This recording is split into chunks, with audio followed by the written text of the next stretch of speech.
you get so excited about feeling good, about speaking and networking and having conversations with people. And in my personal life, this flows into just hanging out with friends. And you're like, yeah, okay, that was awesome. Yeah, sure, we can definitely get together in 2 weeks. But you're forgetting that in 2 weeks, you are not going to have the same energy level. And this is, I realized later, was why I would make plans with friends. And then it would be the day to have the plans. And I was like, yo, like, I don't want to. It's like nothing against you. It's just, I am not there for it. And this is why, because I would make the plans while I was in my summer phase. And then I'd be trying to have the plans while I was in my fall or winter phase when I did not want to go out and I did not want to see people.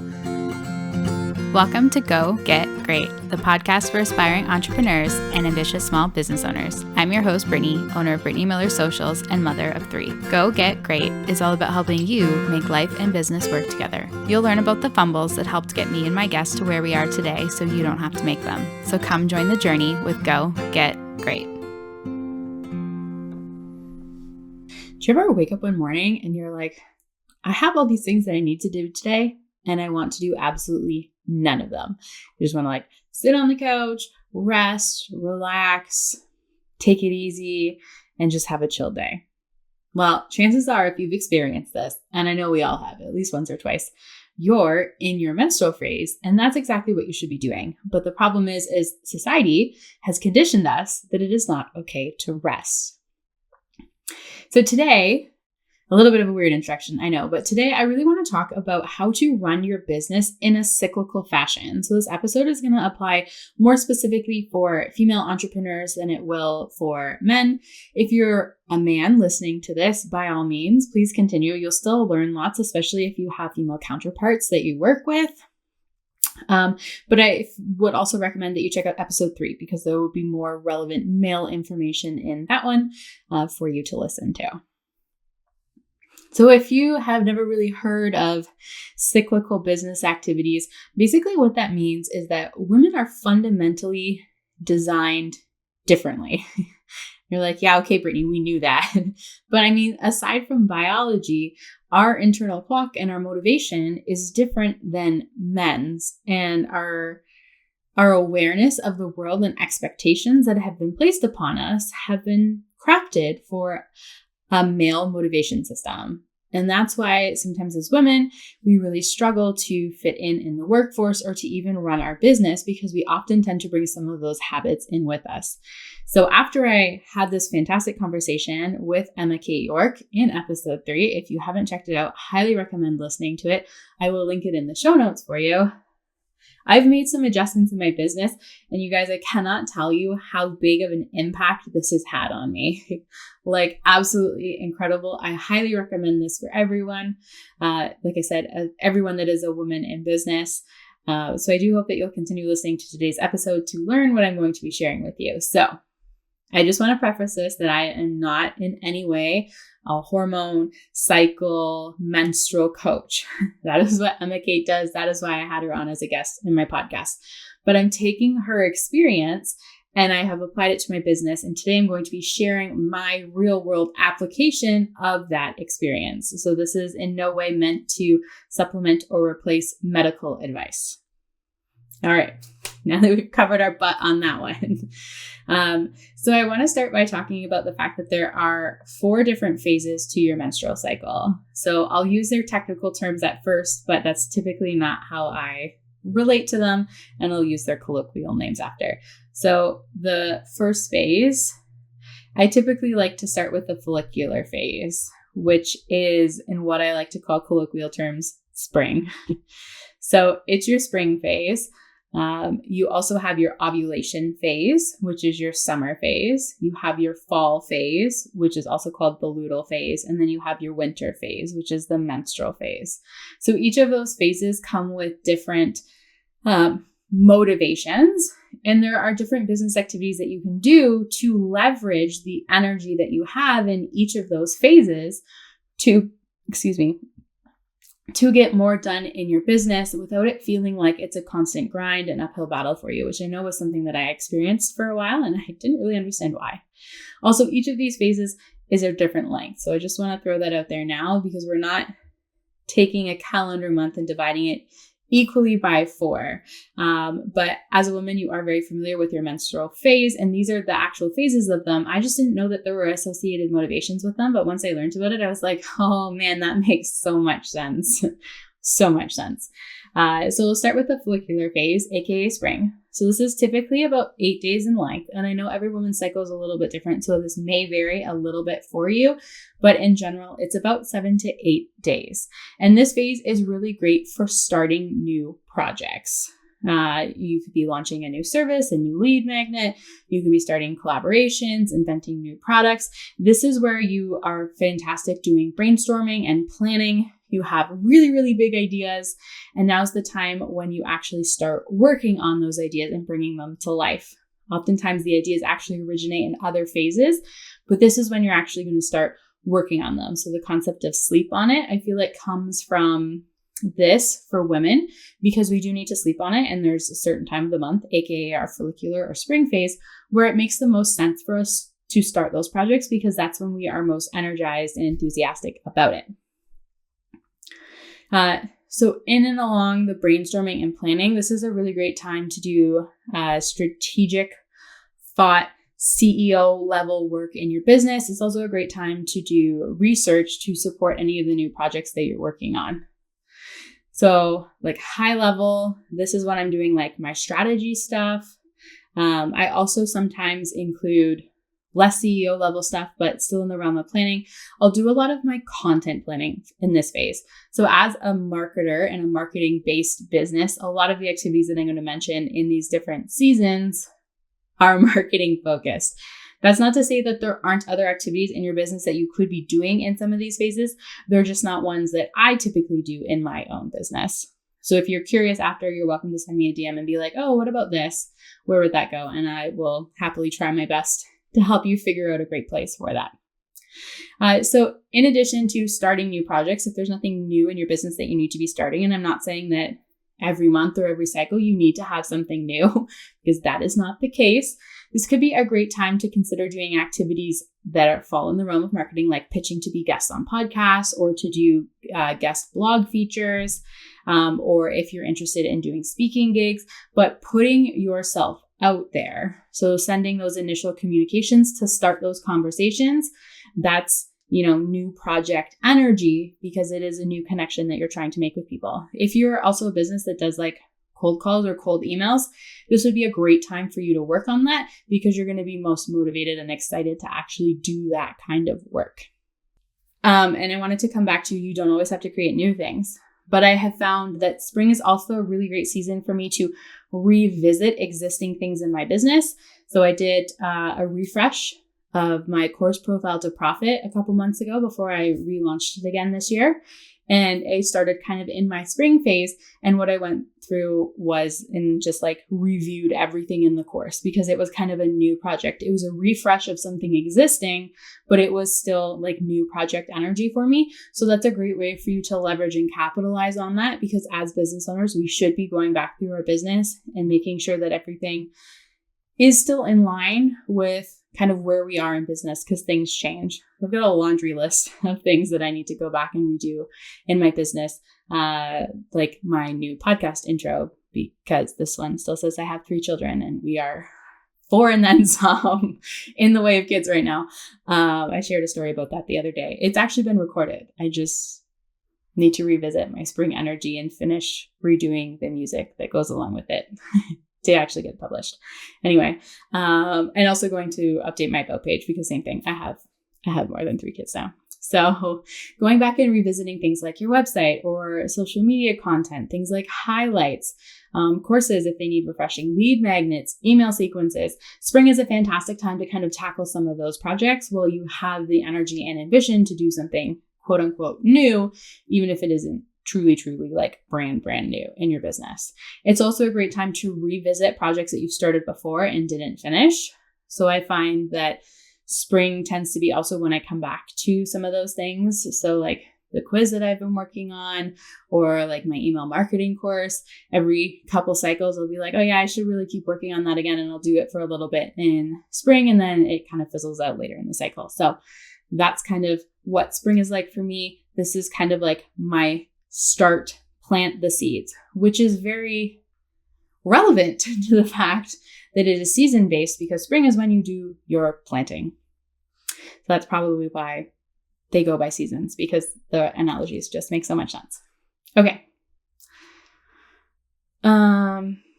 So I did want to mention a couple of the non-marketing activities that would fit in here that I was just thinking of this morning while I was making notes. So if you are like an operations person, this would be when you would like start a new operation or system or method in your business that you would then test out through the later phases. If you are, working in the field of HR, let's say, this would be when you would maybe put out job postings and kind of start the hiring process. Interviewing and all that stuff would come next. But even as a solopreneur, I find that spring is the phase where I'll be like, okay, these are some of the issues that I have had in my business, which we'll talk about in the winter phase because that's all about reflection. These are some of the issues that I've had. I need to, change this, hire X person, whatever. So spring would be when I would start reaching out to have calls with potential collaborators or people that I'm going to hire, be like, okay, look, I need support. And I start those projects or those conversations with people at that point in time. So after those 8 days, you transition into the ovulation or the summer phase. This typically lasts about 3 to 5 days, which I kind of wish was longer, truthfully, but it is what it is. From a menstrual perspective, this is when you are most likely to get pregnant and you are what they consider your most dynamic self. So you're most appealing to the opposite sex. And the same kind of goes in marketing. So this is when you are going to do your best networking, when you're going to do your best speaking. It's also a great time for photo shoots because you feel like your best self in your summer phase. So it's a great time for you to be out in the community, connecting with other people, being the face of your business and getting out there and establishing those connections, having those conversations. It's a great time to do like new client calls. If you're a service-based business, it's a fabulous time for promotions and launches because you're going to be the most energized to be on social media and promoting it over and over again. So now I schedule all of my launches in my summer phase. Otherwise, the launch happens and there's no social media presence if I try and do it in a different phase. So that has been a huge game changer just in and of itself, changing when I do my launches. So they don't always line up with things like Black Friday, and that's okay because this works better for me. I get better results when I do it this way because I am more likely to put in the legwork, quote unquote, to make the promotion more successful. So in this summer phase, this is when I try and do a lot of prepping in my business. So this is when I record my video content. So my podcast, any content that I need for YouTube. If I'm in the middle of launching courses, this is would be when I would try to record the video content for the courses that I'm working on. Social media content. So this is also when I would record any video content that I need for Reels. Like I mentioned earlier, it's a great time for photo shoots. So if I'm in need of new brand photos, which I am desperately in need of and I'm procrastinating on for a while, I'm going to book my next photo shoot during my summer phase so that I really feel like being on camera and I am the most comfortable in my body because that's going to get me the best kind of pictures for my business. I also really love to do communication in this phase. So outside of networking and speaking and all of those wonderful things, this is when I'll try and spend some time. And it's hard to do this because I really just want to be out there talking to people, which is unusual because I am an extroverted introvert. So for the most part, I have introverted tendencies. I very much like to stay in my own home and just kind of do my stuff on the computer. And I'm totally okay with that. But when I'm in my summer phase, I'm like, let's go out, let's do things, we'll take the kids and do an activity or whatever. And it's always this really spontaneous spur of the moment because I just have the energy for it. And I desire to have those other human interactions and conversations. I want to be out with other people.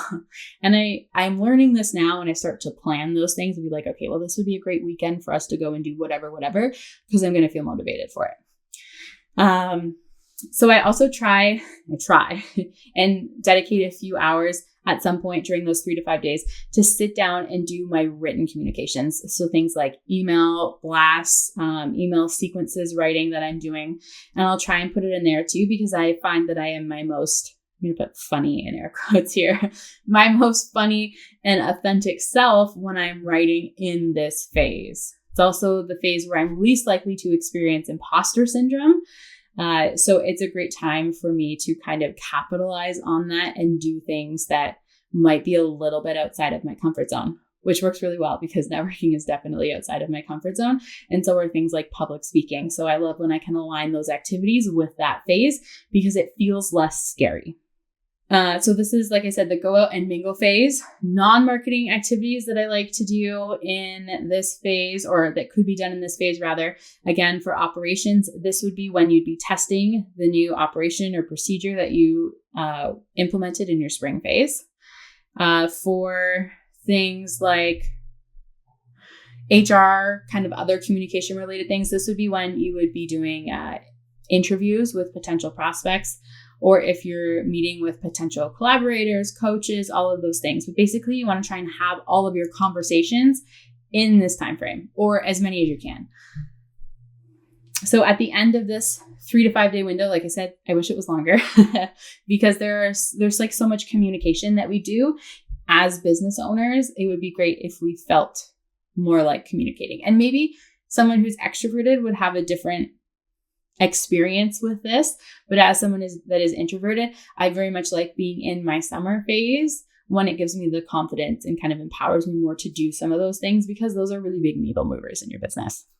Anyway, so after your summer phase, then you move into the luteal, or fall phase, which is typically about 10 days or a little bit longer. I think mine is a little bit longer. And in this phase, this is really the get shit done phase. This is the cross it off the to-do list phase. I do, as an introvert, quite enjoy this phase because it's the staying in my little body bubble, like I said, crossing things off the to-do list, which gives me immense satisfaction.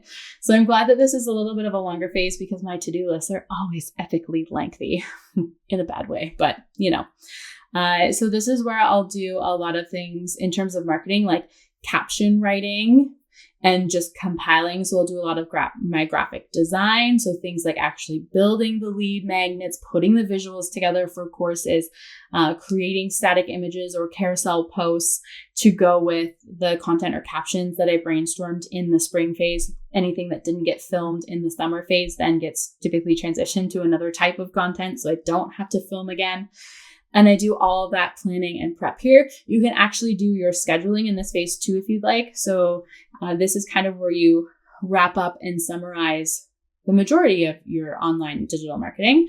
So the key thing with this is like a pro tip is you basically need to prep your content a month in advance so that when you wrap up in the fall carries you through until you're ready to do another batch of video recording and caption editing the following month. So this is why a lot of business owners struggle staying in cycle so much, because it can be a very big adjustment to go from posting things kind of daily or maybe prepping a week at a time to all of a sudden batching a month of content at a time. And I'll be honest, I still struggle with this. Some months are better than others. Some months I miss my summer phase, and then it feels like we're basically just waiting for the next go around the next time. I try not to, but that's what it feels like. So content can be Instagram, can be Pinterest, can be Facebook. You could do your blog writing here if you wanted to as well. This would also be a great time to do your email communication if you didn't do it in the summertime, because it's one of those to-do list things. I also really like to do admin, responding to emails, emptying my inbox. I do try and aim for inbox 0 anytime in my cycle, but if my inbox tends to get out of hand, it's usually my fall season where I rein it in and get it back under control, respond to some of those things that were less time sensitive and not a priority. If it can wait during my other shorter cycle phases, then I will try and let it wait. I also really like doing, really like is a relative term, but data entry, and also like looking at analytics, reviewing systems. There's really never a time where I enjoy doing this, but if it has to be done, this is the time that I'm doing it. So things like integrating website, email platforms, other things, using Zapier, setting up triggers and automations. This would be, I need to figure out what my next one is and build some new ManyChat flows in my business. figuring out the systems and logistical sides of things would be something that I would do in my fall phase, because I'm more likely to tackle the project then than I am during any of my other phase, because it's really not something I enjoy. This is kind of the do the things you don't enjoy phase as well, but also do the things you do enjoy, because that is equally as important as a business owner. But it's the things that I don't enjoy that still tend to be on the to-do list by the time we make it to fall. Everything else has usually been covered in spring and summer. So in addition to checking systems, this is also when I do like my accounting. I do have an accountant, but if there were things that I needed to personally look up or outstanding projects that other people were waiting on from me, this is when I would be finishing them. This is like the finishing the project phase. And I do really try and wrap up projects in this phase. So some things are easier to wrap up in the span of, in essence, 3 weeks than others. Building signature courses like Profile to Profit definitely took me way more than one cycle. Building my email course is going to take me way more than one cycle. So not every project can be finished in this phase, but as much as I can, I try and wrap it up in case when the next spring rolls around and I have that initiation energy, I'm not initiating a new project. Otherwise, things just stay on my to-do list forever. So smaller projects like the mini course that I just launched, Cracking the Code, I was able to do that in a full cycle because it was just, in general, a smaller project.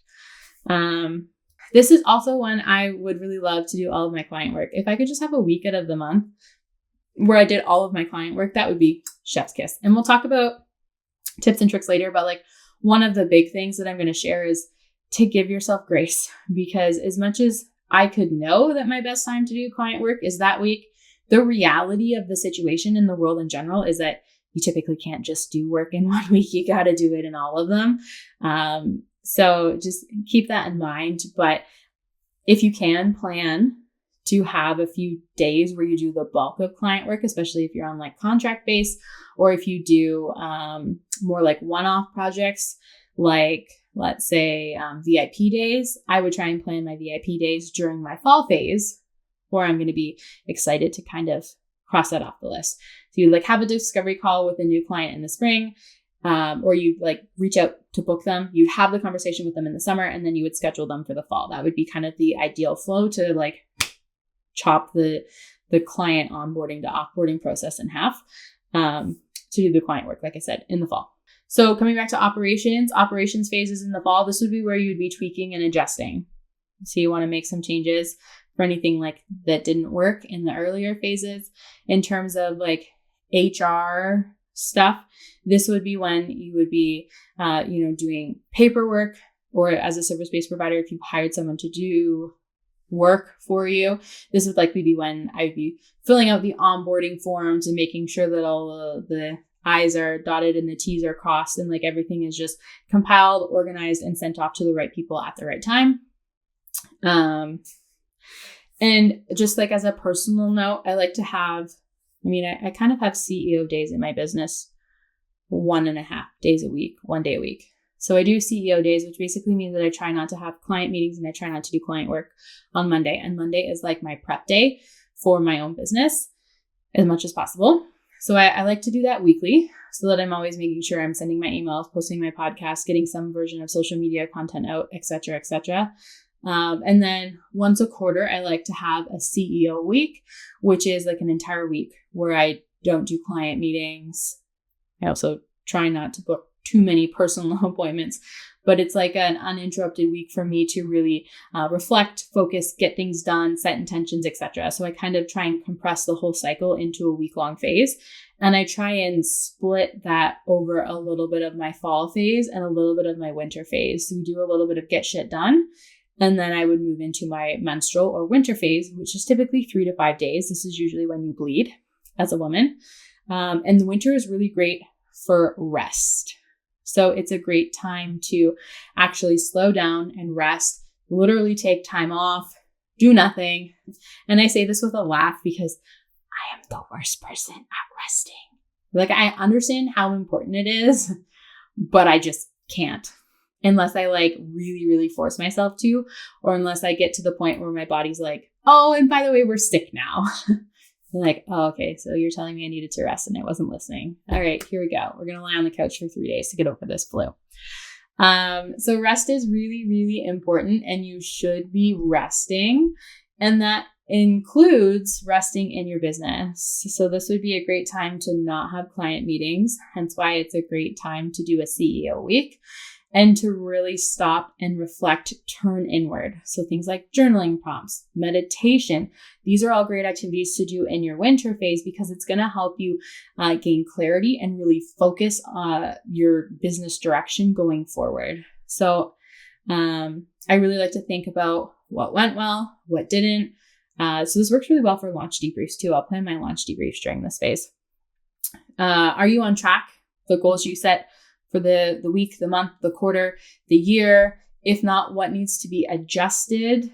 More bigger goal, smaller goal, kind of all of those wonderful things. What do you need to do to course correct to stay on track for all of that? So I also like to sometimes do my strategic planning a little bit at the end of the winter phase as I'm heading into spring and starting to get my energy back, because I have now rested and reflected and things seem super clear and focused. It's not like we're in shades of gray. It's like very black and white. Be like, okay, well, we didn't do this and we said we were going to, so I guess now we're doing this. So strategic planning, also things like alignment audits. So kind of like what I mentioned before, what's working well, what isn't, what am I loving? What am I not loving right now? Are there things that, or services, products, etc., that I need to drop, clients that aren't bringing me joy? You can also do like really big evaluations outside of just, am I on track for my goals kind of thing.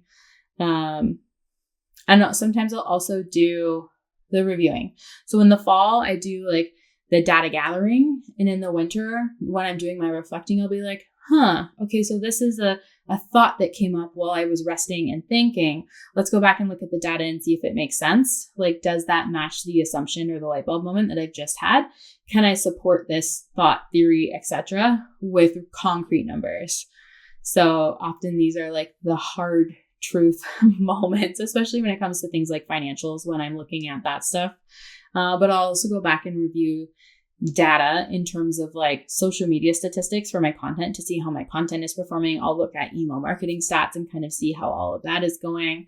So it's really where I'm synthesizing the information when I'm in a very clear headspace, because otherwise I look at it and I go, cool, well, I've just looked at a bunch of numbers, but like, what does this actually mean? And how do I use this information in a way that makes sense to support my business growth? From an operations perspective, this would be when you'd be reflecting. Be like, okay, we tried something new, or we launched something new, we tested it, we tweaked it. Is it really working? Are there further adjustments, tweaks, etc., that need to be made? Do we need additional equipment, products, people, etc., etc.? And then you'd be making the plan to start the cycle over in the spring. From like a human resources perspective, because that was my other example, this would be kind of the step back. The now you kind of interviewed, hired. Fall would also be kind of like a paperwork / training time. You know, they get it off the to-do list, you train the employee. Winter would be where you take a step back and evaluate, how is the employee doing on their own? Was the training sufficient? Is there additional information that we need? Can we support them in another way? So you'd reflect on that in that kind of phase. I mentioned earlier that I really like this time for debriefs, both launches, projects, just like a status report check-in of kind of how things are going. And that extends beyond my business too. It's also a great time to do personal check-ins. How am I feeling? How did this month go? Did I feel more exhausted and burnt out than normal? If so, what can I do to change that so that that's not the cycle that we perpetuate? Because oftentimes in life and in business, we get into habits and ruts, and the only way to get out of them is by awareness and different intentions and different actions. So you can do a life and business audit in this phase. And you're welcome to do it while sitting on the couch with a hot water bottle and a cup of tea and a good movie. That is totally okay. So I kind of wanted to mention, I mentioned a lot of the different activities that I do in these phases, but I also wanted to mention a few things that I find that I struggle with in each of these phases, because nothing is ever 100% positive. So in my spring phase, what I really struggle with is starting too many projects. You guys know this. You should know this plenty by now. I am always one that has ideas and things that I want to do. And I've got a laundry list of projects. So one of the things that I've actually been working on in 2025 is not starting so many new things and finishing up the things that I either have done, but not fully, or things that I haven't done, but started. So hence why you're going to see a lot of like mini course launches, really building out the foundation of my business. So all projects that I started during the spring phase and might, even be live and available for purchase, but were never fully done the way that I truly intended them to be. We're circling back to that this year, and we're really solidifying all of that. So you don't want to start too many projects, and you definitely want to make sure that when you start and launch a project, you're conscious of the timeline, because your spring and summer energy is super fleeting. It is a very small amount of your actual monthly cycle. And if you plan or assume that you're going to be as productive in the fall and winter as you are in the spring and summer, and that's the timeline you've set, you are setting yourself up for disaster, because that is not going to happen. You're fine, Aurora. So you just need to be really aware of how your energy flows throughout the whole month and the whole cycle as a whole. And then that's going to be better for you. So in the summer phase, the thing that I really want you to be aware of is it's great because you feel super contagious and energetic, very dynamic, but it can be really, at least this is something I struggle with. You get so excited about feeling good, about speaking and networking and having conversations with people. And in my personal life, this flows into just hanging out with friends. And you're like, yeah, okay, that was awesome. Yeah, sure, we can definitely get together in 2 weeks. But you're forgetting that in 2 weeks, you are not going to have the same energy level. And this is, I realized later, was why I would make plans with friends. And then it would be the day to have the plans. And I was like, I don't want to. It's like nothing against you. It's just, I am not there for it. And this is why, because I would make the plans while I was in my summer phase, and then I'd be trying to have the plans while I was in my fall or winter phase when I did not want to go out and I did not want to see people. So I needed to inverse it. And it's like reverse psychology. And I still struggle with this sometimes, but when I'm not feeling like talking to people, that is when I need to go out and make the plans so that I can actually have the plans when I'm in my summer. And I'm going to be super excited that I'm catching up with a friend I haven't seen in several weeks or months, because realistically, we're also parents in addition to women, and children monopolize our time. Oh, so just don't try and book yourself too solid just because you're having a great 3 to 5 days, and know that your energies will change. Again, speaking as an introvert, extroverts might disagree. The kind of downside of your fall phase is you're probably never going to finish everything on your to-do list. So as much as it's a get shit done phase, there will always be shit to do no matter how much you done. Kind of the reality of life, motherhood, entrepreneurship, all of those things. So just know that there's never like a perfect, oh my God, I did everything fall phase. If that ever exists, let me tell you, I will be the first to let you know, but I have not experienced that. So just be aware of that, and don't let that hinder your focus or your mentality or make you think that you didn't do enough in your fall phase, because trust me, you did lots. There's just always more that can be done, which is the frustrating part. In the winter, the worst thing that you can do is not resting, because you need rest. It fuels creativity. It helps you have energy. And when you don't allow yourself to rest, like I said, that tends to be when you get sick. That tends to be when you're not as productive. So you can go through spring, summer, fall and still not fully feel like yourself if you haven't allowed your body and your mind to rest, to play, to relax, recoup, to then work at your most optimal during the other phases. So I've experienced that. Doing this consistently leads to a high decrease in creativity, or low creativity, leads to low productivity, and it really leads to stress and burnout. So we need to honor ourselves in this phase. And I say this, and I really do try and get better at it with each cycle that goes through, and some are better than others, which is why I wanted to, again, come back to some of the tips and tricks that I have learned from applying these things in business. So the first thing that I want to know, I mentioned it briefly earlier, society is not designed to support women in this kind of work setting, like at all.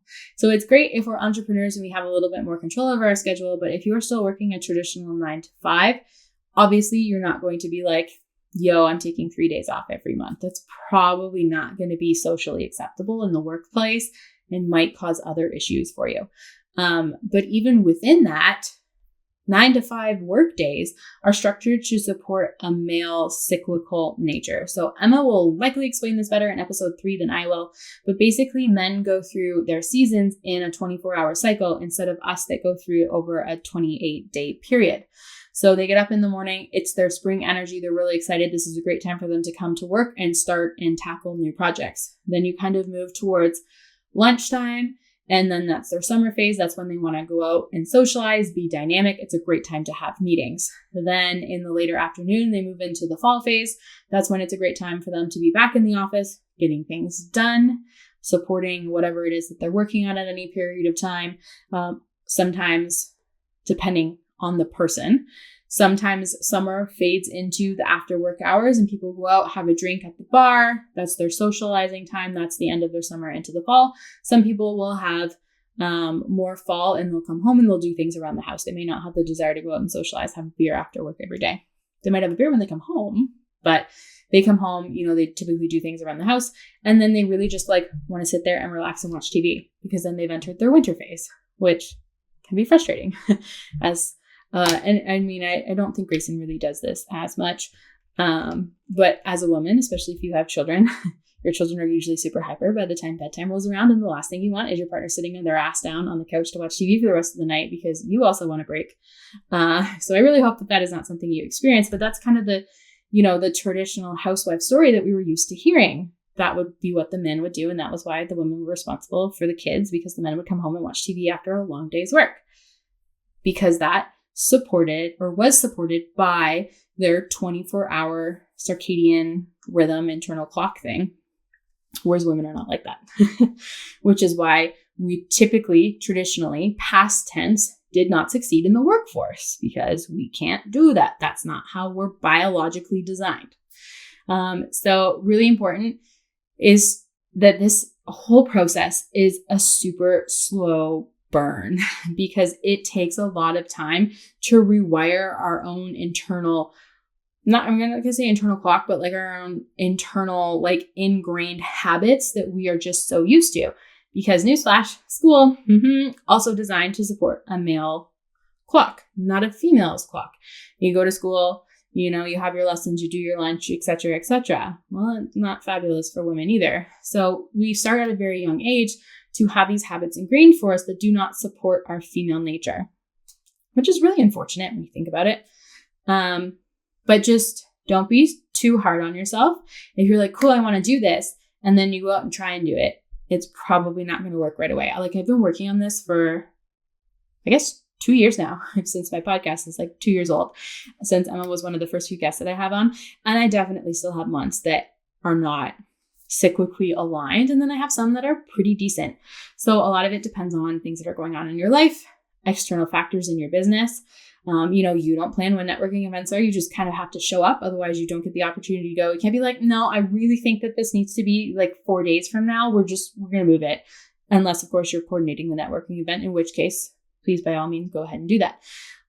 Like I said earlier too about client work, we often don't control when we get new clients, when clients have their own internal deadlines that we have to meet as supporting service providers or product-based businesses. So I don't think that there will truly ever be a month or consistent months where we're ever 100% in our cyclical cycle.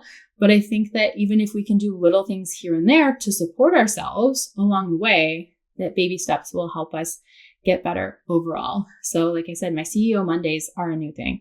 I also do Freedom Fridays in my business, which means that I also don't really do client meetings and minimal to no client work on Fridays. It's supposed to be a free day. So some days I have appointments, some days I go grocery shopping without my kids because that is a luxury that only parents will understand. And some days I do work in my business. It's not that I take Fridays off completely, but the thing is that my business brings me a lot of joy and I enjoy doing it. That was actually an internal mindset shift that I had to make because I used to get frustrated with myself that I wouldn't have hobbies outside of my business. And then I realized that my business is actually my hobby. But I can't treat it like a hobby because it still needs to be income generating. But I have to accept that not only is it my business, but it is also my hobby, because when I have free time, my natural instincts are always to come back to my computer and work on something, or to pull up my notebook and brainstorm a podcast episode. Like I did at, I kid you not, 3:30 in the morning this morning, because I had stomach pains and couldn't sleep, because pregnancy is just a beautiful thing. So that was when I breathed life into this episode at 3:00 in the morning. It was great. So great. But it's just because I love my business so much. And it was, like I said, just a mindset shift that I had to make so that I'm not so hard on myself for not always doing other things outside of running my business. But a lot of times the hobby things are, passion projects that I'm working on. It's not client work. Not that I don't like my client work, but that's oftentimes when I'll brainstorm podcast episodes or record podcasts, or do blog writing, or do email promotion, or work on like a new lead magnet. It's kind of just like a creative outlet time for me, which is exactly what a hobby should be. So it works really well that way. I also want to note that there will be seasons where this is not possible. So outside of having events that we don't control, like networking, etc., there are seasons. Hi for me right now, pregnancy. I don't actually have a cycle, so it's harder for me to follow. I do try and still follow the lunar cycle, because oftentimes our menstrual cycles are meant to mimic the lunar cycle and can sometimes sync up like that if we spend enough time outside.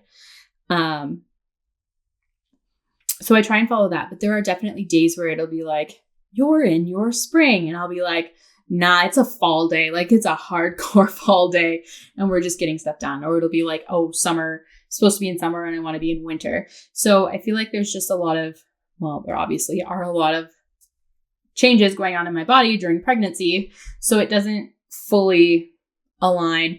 I know women experience the same thing when they go through menopause. So if you are in either of those seasons in your life, pregnancy, menopause, and you are feeling like you're trying to do this and it isn't working, again, just give yourself grace, because things will get better / different. And I realize that I've been talking for a long time, so I want to wrap this up. So just the last two things. So the best thing that you can do is to continue to bring awareness to this topic, because I did not know anything about it until I met Emma. And I so wish that I had understood this when I was younger in university, all of those wonderful things, so that I could have implemented this earlier. It would have made a lot of different areas of my life easier. So tell other women about this. I mean, I would love it if you'd share this episode with them, but totally optional. But just let them know that we are fundamentally designed to operate just a little bit differently than society has ingrained it in us. And the more women we can tell and more awareness we bring to this, I think the easier it's going to be for us to make a shift in society to create workforces and habits and routines that support women the same way that men have been supported in school and in the workforce the entire time. And the last thing, start to pay attention. So this comes back to the seasonal thing that I talked about a minute ago, pregnancy, menopause, etc. Even if you're supposed to be in a specific cycle and you can feel in your body that you are not meant to do that today, listen to your body, not whatever is written on the calendar, because your body knows what you need. So pay attention, listen, and follow your own internal motivations. And I guarantee you things are going to feel like they are just so much lighter and so much easier for you.